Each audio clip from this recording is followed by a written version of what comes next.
Assalamualaikum warahmatullahi wabarakatuh dan salam sejahtera untuk kita semua. Bapak, Ibu, kakak-kakak, dan juga rekan-rekan semua, selamat datang di dalam video dokumenter tugas akhir pengantar manajemen risiko dari kelompok 2.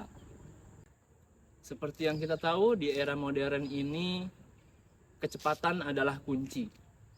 Nah, tapi di balik itu semua ada yang namanya risiko yang pasti dan akan selalu mengintai kita. Bersama saya Ibnu Ali Iflani Aldi dan juga rekan-rekan kami dari kelompok 5, ada Kak Adel, Kak Ayu, Kak Salma, Nadia, Cindy, Nanta, dan juga Nashwa. Kami akan mengupas tuntas tentang analisis risiko pada aplikasi JMO dan lapak asik di BPJS Ketenagakerjaan. Enjoy the video!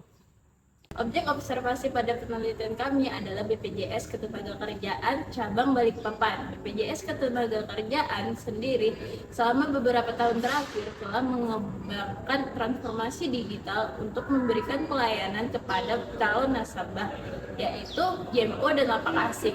Kenapa manajemen risiko perusahaan penting diterapkan pada BPJS Ketenagakerjaan? Kedua platform tersebut memegang data sensitif para nasabah, yang mana jika terjadi kegangguan maka akan menyebabkan rusaknya reputasi BPJS Ketenagakerjaan serta ketidaknyamanan kepada para nasabah.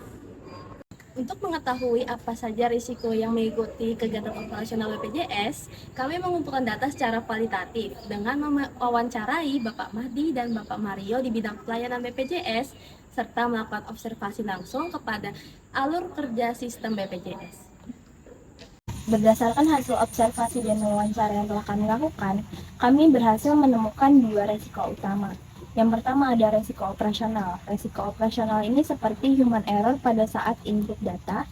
Yang kedua ada risiko teknis. Risiko teknis sendiri ini seperti kegagalan server, bug pada aplikasi, hingga ancaman keamanan cyber atau cybercrime.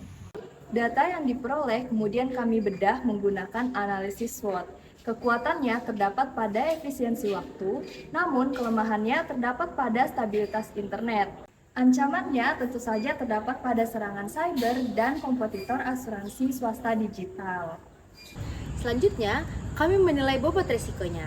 Nah, berdasarkan dengan matriks likelihood dan impact, terlihat bahwa kebocoran data dan server down itu berada di zona merah atau high risk. Nah, ini artinya kedua hal tersebut itu wajib segera mendapatkan penanganan sesegera mungkin. Lantas, apa solusinya? Untuk resiko high level tadi, kami telah merumuskan beberapa strategi mitigasi sebagai berikut.